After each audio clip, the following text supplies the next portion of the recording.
America का एक record जो बता रहा है वो बता रहा है कि 27% of the population are suffering from hernia once in a lifetime. ये कॉम्पेंसेशन जब दिया जाता है तो जो सर्जन ने वो सर्जरी की है उसका प्रीमियम दूसरे साल बढ़ जाता है। तो वो बढ़ते बढ़ते कभी कभी ऐसा हो जाता है कि उसकी आमदनी के ज़्यादा उसका प्रीमियम हो जाता है।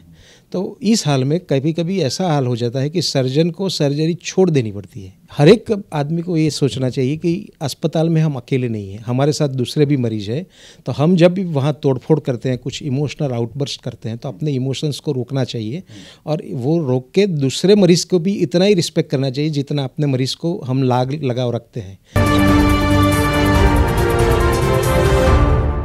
नमस्कार, मैं हूं प्रवीण और आप देख रहे हैं इंडिया टाइम 24 न्यूज़। दिल्ली के द्वारका में स्थित विवांता होटल में हर्निया बीमारी के लिए एक अवेयरनेस इवेंट हो रहा है जिसमें पूरी दुनिया से डॉक्टर्स पहुंचे हुए हैं। और मेरे साथ प्रोफेसर डॉक्टर राजेश शाह हैं जो गुजरात से आए हैं। सर, एक बार अपना परिचय दे दीजिए, फिर हम बात करेंगे हर्निया विषय पर। मैं प्रोफेसर डॉक्टर राजेश शाह, अहमदाबाद। मैंने डबल पोस्ट ग्रेजुएशन किया है सर्जरी और गायनेक दोनों में, साथ में लॉ और मैनेजमेंट भी किया हुआ है। वहाँ अहमदाबाद में मेडिकल कॉलेज है, नरेंद्र मोदी मेडिकल कॉलेज, उसके मैं medical superintendent and professor of surgery रह चुका हूँ। और इंडियन हर्निया सोसाइटी जो यहाँ all India institute of medical science new Delhi के स्थित है, उसका भी मैं प्रेसिडेंट इंडिया का रह चुका हूँ। साथ में हर्निया सोसाइटी ऑफ इंडिया है, उसका भी एग्जीक्यूटिव कमेटी मेंबर हूँ। एशिया पैसिफिक हर्निया सोसाइटी के साथ भी जुड़ा हुआ हूँ। और इंटरनेशनल जर्नल है हर्निया करके, उसका भी एडिटोरियल बोर्ड मेंबर हूँ। डॉक्टर साहब, सबसे पहले तो मेरा सवाल यही है कि क्या है हर्निया और कितना गंभीर ये विषय है जिसकी वजह से आज लगभग 1500 डॉक्टर्स को यहाँ विवांता में एक अवेयरनेस के लिए इवेंट करना पड़ रहा है। हर्निया एक बहुत कॉमन बीमारी है और ऐसे गिना जाता है कि यूके का जो डेटा है उसको बताया जाए तो अराउंड 10% ऑफ द पॉपुलेशन, 10% जो कुल लोग हैं उसको ये बीमारी लागू होती है। अमेरिका का एक रिकॉर्ड जो बता रहा है वो बता रहा है कि 27% of the population are suffering from hernia once in a lifetime. तो वो गिना जाए तो आप हमारी जो कंट्री की, इंडिया की बात करें तो we are nearly 130 crore of population. तो उससे हिसाब से अराउंड 13 करोड़ ऑफ पीपल, 10% भी गिने तो अभी 13 crore of people are suffering from hernia. तो बहुत लोग इससे सफ़र कर रहे हैं। साथ में ऐसे इंडिया का जो एक रिकॉर्ड अवेलेबल है कि अराउंड 20 लाख सर्जरी हर साल हर्निया के लिए की जाती है। तो बहुत बड़े पैमाने पे ये बीमारी है और उसका जो स्पेसिफिक जो है कि उसकी ट्रीटमेंट सिर्फ सर्जरी है, सर्जरी के अलावा ये कभी मिटता नहीं है। तो ये जो बीमारी है इसकी वजह से ये सारे जो सर्जन है, और आजकल दुनिया में इतनी सारी उसकी प्रोसीजर्स हो गई है, तो कौन सी प्रोसीजर कहाँ कैसे सूटेबल होगी, कैसे अच्छी रहेगी, ये सब चीज़ें देखने के लिए आज यहाँ सब इकट्ठे हुए हैं। करीबन पूरे इंडिया और देश विदेश के मिला के 1500 सर्जन यहाँ इकट्ठे हुए हैं और उसमें करीबन 60 देशों के प्रतिनिधि सर्जन्स भी यहाँ उपस्थित हैं। तो ये पूरा ग्लोबल सिनेरियो यहाँ खड़ा हुआ है। डॉक्टर राजेश, मेनली क्या कंसर्न्स हैं डॉक्टर्स के कि यहाँ एक साथ इकट्ठा होना पड़ा? क्या कुछ उनके इश्यूज़ हैं जो चाहते हैं कि वो हल होने चाहिए, उनका समाधान निकलना चाहिए? बहुत सालों से ये जो हर्निया सर्जरी की सर्जरी हो रही है, मगर पहले जो होती है वो ओपन सर्जरी करते थे। जो कॉमन जो हर्निया है, हर्निया की बहुत वैरायटीज़ हैं और इसमें अम्बिलिकल हर्निया होता है, इंसिजनल हर्निया होता है, मगर कॉमनेस्ट जो है वो इंग्वाइनल हर्निया है और वो ज़्यादातर पुरुषों में 6 पुरुष से 1 महिला, ये ऐसा रेशियो से ये बीमारी होती है। तो जो पुरुषों में ये ज़्यादातर होता है, इंग्वाइनल रीजन में होता है। और इंग्वाइनल हर्निया जो होता है उसके लिए करीबन जो सर्जरी की जाती थी वो पहले जो होती थी वो ओपन सर्जरी की करते थे। तो इंग्वाइनल रीजन में ही पूरा छेद लगा के उसकी सर्जरी ठीक की जाती थी, क्योंकि हर्निया ये ऐसी बीमारी है जिसमें पेट का जो आंत होते हैं उसके जो ओमेंटम्स वगैरह वो एक सुराख बना के बाहर निकल जाते हैं। तो उसको फिर से अंदर रखना पड़ता है और जो सुराख को बंद करना पड़ता है और उसके ऊपर फिर जाली लगाई जाती है कि जिसकी वजह से वो फिर से बाहर ना आए।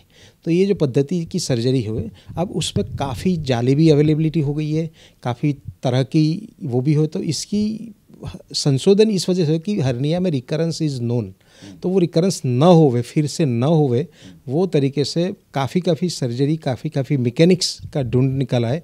आजकल रोबोट से भी सर्जरी की जा रही है। तो और एक फाइब्रोटेंस करके भी एक नई टेक्नोलॉजी शुरू हुई है, तो उसमें फाइब्रस टिश्यू को टेंस करके वो करवा जाता है। तो ये सब चीज़ें हैं, उसके डिस्कशन के लिए यहाँ सब इकट्ठे हुए हैं, क्योंकि काफ़ी सारी वैरायटीज़ है। तो इसमें कहाँ कौन से तरीके से कौन सी अच्छी रहेगी वो सीखने के लिए यहाँ सब इकट्ठे हुए हैं और सिखाने के लिए इकट्ठे हुए हैं। तो हम उम्मीद करते हैं इस इंटरव्यू से आपको हर्निया के बारे में काफ़ी कुछ सीखने को और समझने को मिलेगा। डॉक्टर राजेश, एक और सवाल मेरा ये है कि क्या कुछ इसमें रिस्क होते हैं जिसकी वजह से पेशेंट डरता है, और क्या कुछ ऐसे फैक्टर्स हैं कि ऑपरेशन के बाद ही प्रॉब्लम आती है और डॉक्टर्स को फिर प्रॉब्लम खड़ी हो जाती है डॉक्टर्स के सामने? हाँ, कोई भी सर्जरी होती है तो उसको रिस्क रहेगा ही, क्योंकि ultimately no surgery is without risk. So surgery उसको सेफ बने का ट्राई हमेशा होता रहता है, मगर सर्जरी हैज़ इनहेरेंट रिस्क।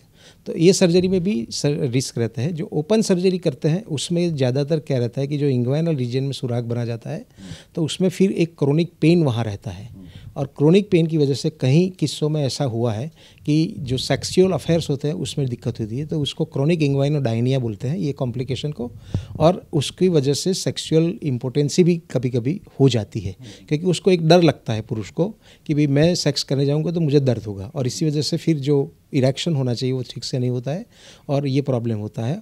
और ये कॉम्प्लिकेशन की वजह से यूके में मैं बताऊं आपको कि एनएचएस का सिस्टम है, आप सब जानते होंगे, नेशनल हेल्थ स्कीम जो वहाँ है वो पूरे यूके में गवर्न कर रही है, और पूरा मेडिकल साइंस जो है वो गवर्न करती है एनएचएस।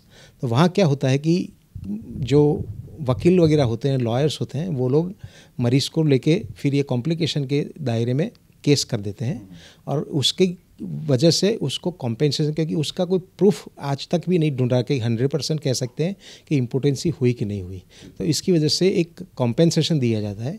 ये कॉम्पेंसेशन जब दिया जाता है तो जो सर्जन ने वो सर्जरी की है उसका प्रीमियम दूसरे साल बढ़ जाता है।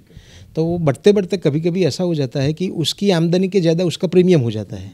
तो इस हाल में कभी कभी ऐसा हाल हो जाता है कि सर्जन को सर्जरी छोड़ देनी पड़ती है।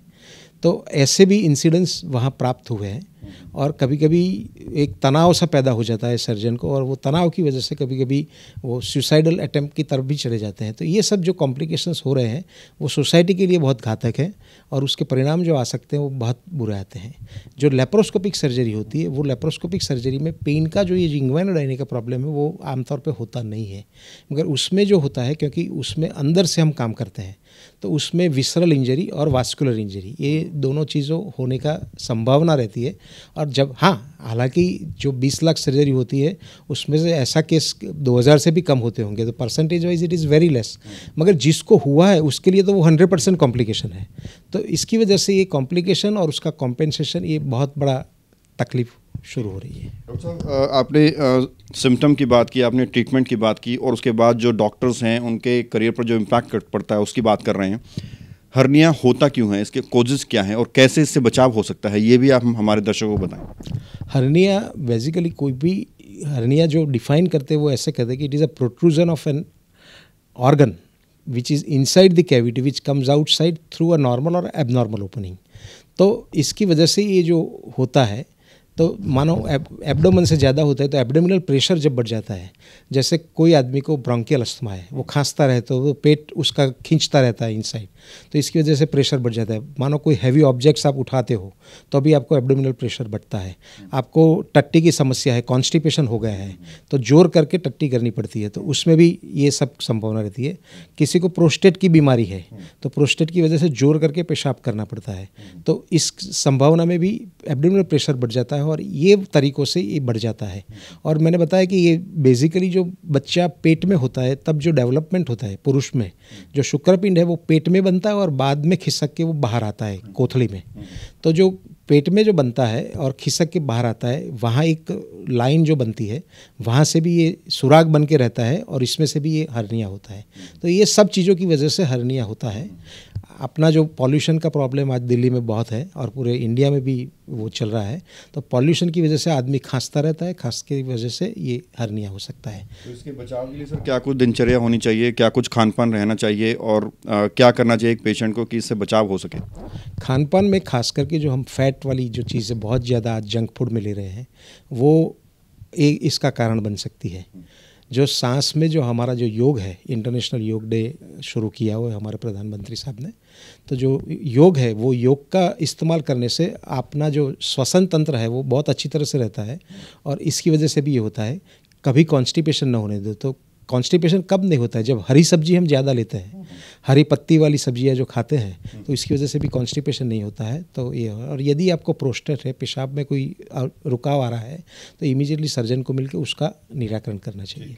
हर्निया पर दर्शकों के अवेयरनेस के लिए तो हम बातचीत कर ही रहे हैं और जैसे कि आपने बताया कि इसमें कॉम्प्लिकेशंस भी होते हैं और जो डॉक्टर्स हैं, स्पेशलिस्ट हैं, वो सर्जरी छोड़ देते हैं, दवा तनाव में आने लगते हैं। तो इसके लिए कुछ आप गवर्नमेंट से भी अपील कर रहे हैं कि इस तरह कोई कानून बनाया जाए डॉक्टर्स के, स्पेशलिस्ट के हक में, कि जो प्रॉब्लम्स उनको हो रही है करियर को लेकर वो ना हो? स्पेसिफिकली तो जो आजकल पूरे देश में जो बन रहा है हिंसा का जो मामला है वो समाज के लिए घातक है। यदि डॉक्टर तनाव के साथ काम करेगा तो वो कभी अच्छा काम नहीं कर सकेगा, कभी अच्छा रिजल्ट नहीं मिलेगा। तो हमारा एक संस्था है federation international law medicine ethics and innovation, जिसको हम शॉर्ट में फिल्मी बोलते हैं, और हमारा जो सुझाव है वो दवा और दावा बिना की दुनिया। तो उसके तहत हमने डिमांड भी किया है कि पूरे देश में जो हॉस्पिटल वायलेंस है उसको बंद किया जाना चाहिए और उसके लिए एक एक्ट इंडियन पिनल कोड में शामिल करना चाहिए और सेंट्रल गवर्नमेंट से होना चाहिए। आजकल कुछ स्टेट गवर्नमेंट ने अपने बनाए हैं, मगर फिर भी कुछ स्टेट गवर्नमेंट में नहीं है। तो हर एक जगह एक लॉ बनना चाहिए कि जैसे हिंसा और तनाव मुक्त डॉक्टर अपना व्यवसाय कर सकें। कुछ कहना चाहेंगे आप प्रशासन से, कोई अपील करना चाहेंगे? जो दर्शक हैं, जो पेशेंट हैं, उनसे भी कोई अपील आप करना चाहेंगे कि इस तरह से जो वायलेंस फैलाते हैं, जरा सा कुछ गलत हो जाए तो हॉस्पिटल में तोड़फोड़ करते हैं, नाराज़गी जाहिर करते हैं? हर एक आदमी को ये सोचना चाहिए कि अस्पताल में हम अकेले नहीं हैं, हमारे साथ दूसरे भी मरीज हैं। तो हम जब भी वहाँ तोड़फोड़ करते हैं, कुछ इमोशनल आउटबर्स्ट करते हैं, तो अपने इमोशंस को रोकना चाहिए और वो रोक के दूसरे मरीज़ को भी इतना ही रिस्पेक्ट करना चाहिए जितना अपने मरीज़ को हम लगाव रखते हैं। तो ये बहुत इंपॉर्टेंट चीज़ है और हम अपील करते हैं हर एक को कि कुछ भी बने तो कोई डॉक्टर अपने मरीज़ के लिए हर हमेशा प्रेम करेगा, वो उसको मारने के लिए कभी भी कोशिश नहीं करेगा। हाँ, कहीं कुछ गलती हो भी सकती है, मगर उसको तरीका हॉस्पिटल वायलेंस से नहीं है। तो ये खूब ध्यान रखिए कि हॉस्पिटल में एक मरीज़ नहीं होता है और सबको फिर परेशानी होती है, नुकसान होता है। तो समाज में भी ये ध्यान रखना बहुत ज़रूरी होता है कि आप अपना इमोशंस कंट्रोल में रखें और ऐसे कभी भी हॉस्पिटल में वायलेंस नहीं करें। तो सर बहुत बहुत शुक्रिया बात करने के लिए। Thanks for giving your precious time. Thank you, नमस्कार। तो ये बहुत बड़ी विडंबना है हमारे देश की, जहां एक तरफ हम लोग डॉक्टर्स को भगवान का रूप कहते हैं और अगर जो भगवान ने चाहा है कुछ गलत हो जाए या कुछ भी हो जाए तो हम एकदम से अटैक कर देते हैं डॉक्टर्स पर, हॉस्पिटल पर। ये हमें नहीं करना चाहिए। और साथ ही साथ जो डॉक्टर्स का करियर इम्पैक्ट हो रहा है, वो तनाव में काम कर रहे हैं, ये जो पूरा विषय है इस पर चाहते हैं कि कुछ ऐसा रूल बनना चाहिए कि डॉक्टर्स का भी बचाव हो सके। कैमरा जर्नलिस्ट प्रशांत के साथ प्रवीण, इंडिया टाइम 24 न्यूज़। खबरों से खबरदार रहने के लिए चैनल को सब्सक्राइब करें और प्रेस करें बेल आइकन।